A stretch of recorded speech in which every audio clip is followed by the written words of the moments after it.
I was born in California, and I've grown up outside of Boston for my entire life. I have one sister. Her name is Catherine. She's 16.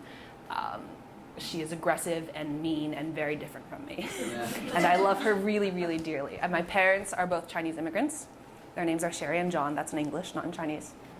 And they came to the United States in the 80s as graduate students. My parents both have PhDs in astrophysics. My grandparents on both sides of my family are professors, and I come from generally a very well-off, very well-educated, very privileged family in China.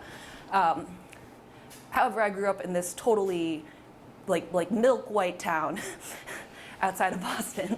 Like the kind of place where like everybody moves to because the schools are good, and like half the town is like old people with a lot of money, and half the town is like young people with a lot of money and kids who are going to go to very good schools one day. That's the kind of town I grew up in. And I spent my whole childhood kind of with this like dual position of being in this really safe suburban like leafy town. We like played in the streets. The schools are really good. All of my teachers were really nice to me and gave me stickers and that kind of thing.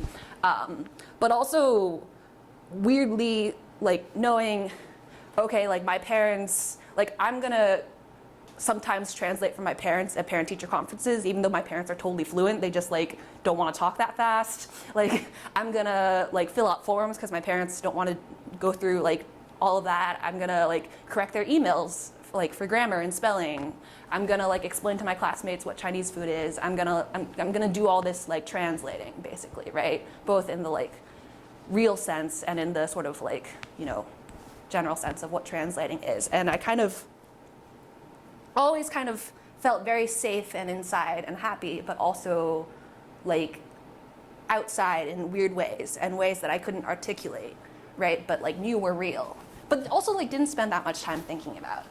I was also like always kind of a do-gooder, right? Like so this is my sister and I were like it's like yin yang, like two sides of the opposite coin. I don't even know, but like she's the mean one and I'm the nice one, and I want to like take care of everyone and give you a Band-Aid and like kiss you on the cheek, and she's going to be the one that knocked you down in the first place.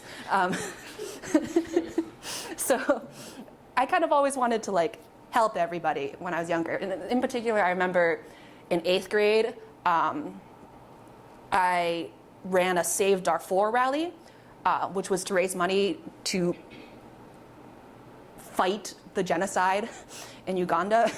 I did not know what that meant. I did not know what genocide was. I did not know who was getting that money, but I was like really dedicated to raising money, like really, really dedicated. And I held a rally in the cafeteria and we sold wristbands and nobody came.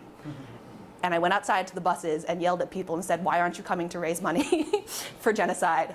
Not for genocide, right? But I always kind of had this idea that like either, like there are two kinds of people who are gonna do good in our world, right? Like people who wear like a big smiley face pin on their jacket and like are nice to everyone and are always going to do good, and people who are angry, right? Like activist people, angry people who are not nice and like have mean tactics and like use force. And I was never going to be an angry person. I was always going to be a nice person because I'm nice. And in fact, later when I got to college and my dad came to some of the stuff I was participating in for the first time, he was like, Melanie, I'm not sure you're angry enough to be here.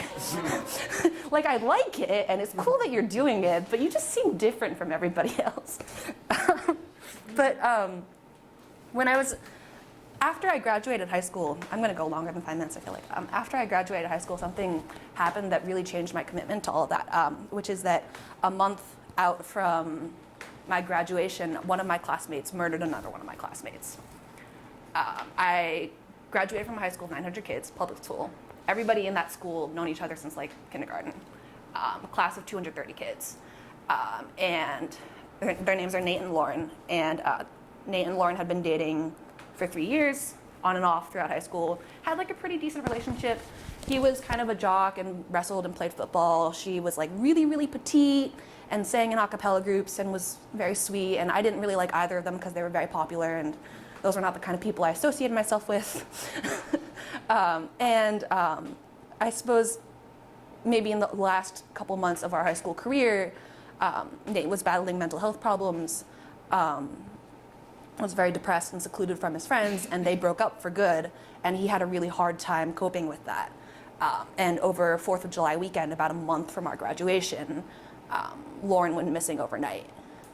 And I thought the whole thing was stupid. I remember thinking, like, oh, she's probably just like partying at a friend's house or whatever. And it turned out the next morning that they found her body. A jogger found her body in town. And the whole thing happened really fast. He was arrested like 2 days later, and then my whole high school class, everybody, like people had gone to summer camp, people had gone to visit family, everybody came back in the middle of July for the funeral, and it was like our first high school reunion in the local church in the middle of town. All these cards, all these people I'd grown up with. And I kind of, in the weeks after, was watching this whole thing be covered by the news and was listening to reporters talking about Nate like he was like this like violent, like typical stereotypical jock, and Lauren like she was this sweet innocent girl, and there was all this gender stuff there that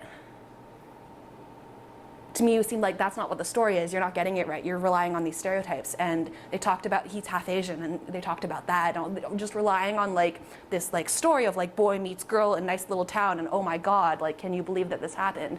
And I just thought to myself that this isn't right.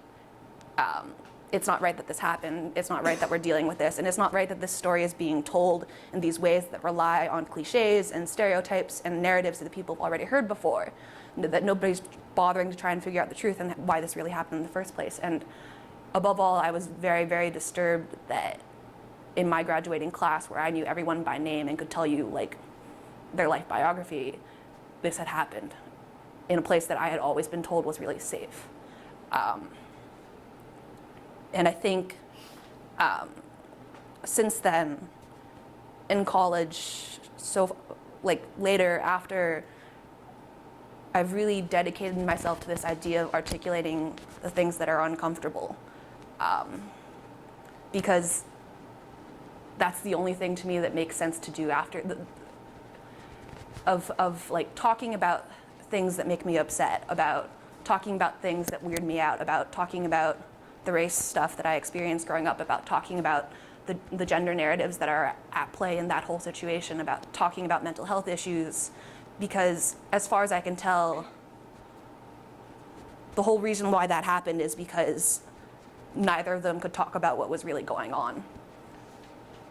And talking after was the only thing that helped me and my classmates figure out what we were going to do next, talking to each other. Even though we were telling the same story over and over again, even though everyone already knew the details, we just sort of had to like spend the next couple months talking about it, and on the phone talking about it, and going to college and talking about it from like 1,000 miles away, talking to each other. And I don't know if I'm so much called to do organizing work. I have trouble with that verb because it implies that you're sure about something, and I'm never sure about anything. But I'm interested in doubt. I'm interested in discomfort. I'm interested in my own privilege, which is immense, and also in the ways I've experienced discrimination, and trying to articulate that and trying to listen to other people as they try to articulate that, and help, mostly through listening.